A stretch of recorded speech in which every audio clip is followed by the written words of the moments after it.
Here is your Golfer's Almanac for June 11th.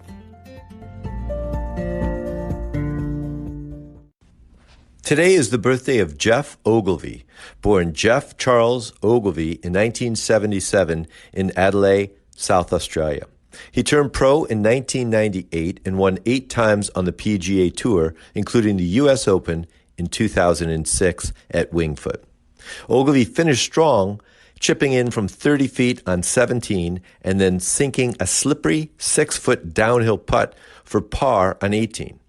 Ogilvie then watched Phil Mickelson and Colin Montgomery double 18, and then Jim Furyk bogeyed the last, giving Ogilvie a one-shot victory. Ogilvie has migrated towards golf course architecture and also recently purchased a stake in the Fire Pit Collective, a golf media property led by veteran golf journalists Matt Janella and Alan Shipnuck. Happy birthday, Geoff. Today is also the birthday of Emilee Klein, born in 1974 in Santa Monica, California. She won the 1991 U.S. Girls Junior Championship and then golfed for the Sun Devils at Arizona State University, where she won the 1994 individual NCAA championship, along with back-to-back team titles in 1993 and 1994. She turned pro in 1994 and won 3 times on the tour. After her LPGA career, she coached golf at the University of Central Florida, San Diego State University, and the University of Tulsa. Happy birthday, Emilee. On this day in 1903, Harry Vardon won his 4th Open Championship at Prestwick. He beat his younger brother Tom by 6 strokes. Tom never won the Open Championship, but he did finish in the top 10 times. Harry would win 2 more Opens in 1911 and 1914, the only golfer to win the Claret Jug 6 times. On this day in 1909 at Royal Cinque Ports Golf Club at the Open Championship, J.H. Taylor won his 4th Claret Jug, 6 shots ahead of Tom Ball and James Braid.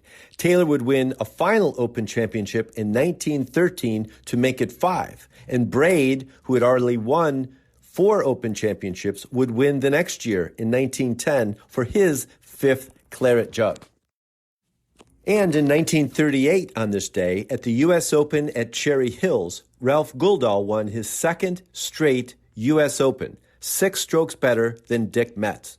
This was the 2nd of 3 majors in Guldahl's career.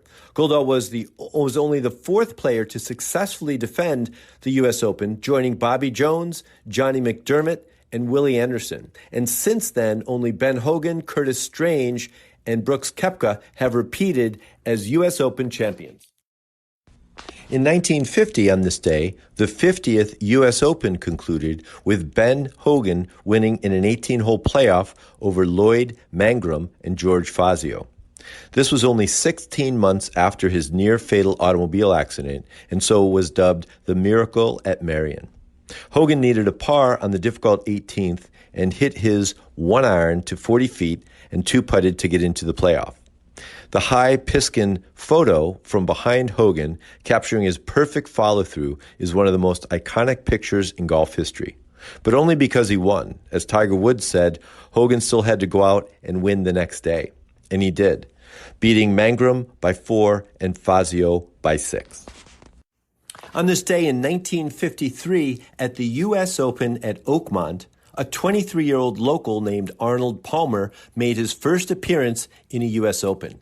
He shot an 84 and followed that with a 78 to miss the cut by 9 shots. 7 years later, Palmer would win his only U.S. Open title in 1960. Palmer also played his last U.S. Open at Oakmont in 1994.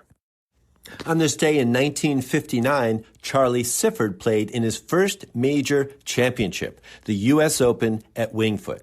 He finished in a tie for 32nd. Sifford would play in 11 more U.S. Opens, with his best finish a tie for 21st in 1972. Finally, in 2013, on this day, Miller Barber passed away. He won 11 times on the PGA Tour and then 24 times on the Champions Tour, and had 1,297 combined starts on both tours, which might still be a record. He won the U.S. Senior Open 3 times, which I know is a record. His golf swing was the original octopus falling out of a tree, and his nickname was Mr. X because he wore dark glasses when he played and quickly disappeared after the round. His other nickname was Precious, after his fellow tour pros heard his new wife call him that. That's a tough one. Rest in peace, Mr. Barber. Finally, on this day in 1947, Abe Mitchell passed away in St. Albans, England. He was 60 years old. Mitchell was an English golf professional and had 8 top 10 finishes in the Open Championship. He also lost to John Ball in the 1912 Amateur Championship Finals on the second extra hole. Mitchell turned pro in 1913 and won once on the PGA Tour, but had a total of 29 wins as a professional. Mitchell was the personal golf instructor to Samuel Ryder and was supposed to be the captain of the first Ryder Cup team in 1927, but was unable to attend the event due to illness. He did play in the next 3 Ryder Cup matches and was the model for the figure on top of the Ryder Cup trophy. Rest in par, Abe Mitchell. Here's a quote today from Miller Barber. Bad sausage and 5 bogeys will give you a stomach ache every time.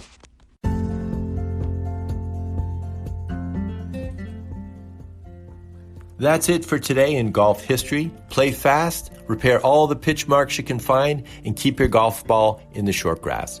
Your Golfer's Almanac is a GolfToons production. It's written, produced, and narrated by me, Michael Duranko. I invite you to check out our original golf illustrations and the humor essays that accompany each of the golf cartoons. Tour Backspin is a weekly golf history newsletter that celebrates the PGA Tour in the 1960s and 70s with tie-ins to today's tour.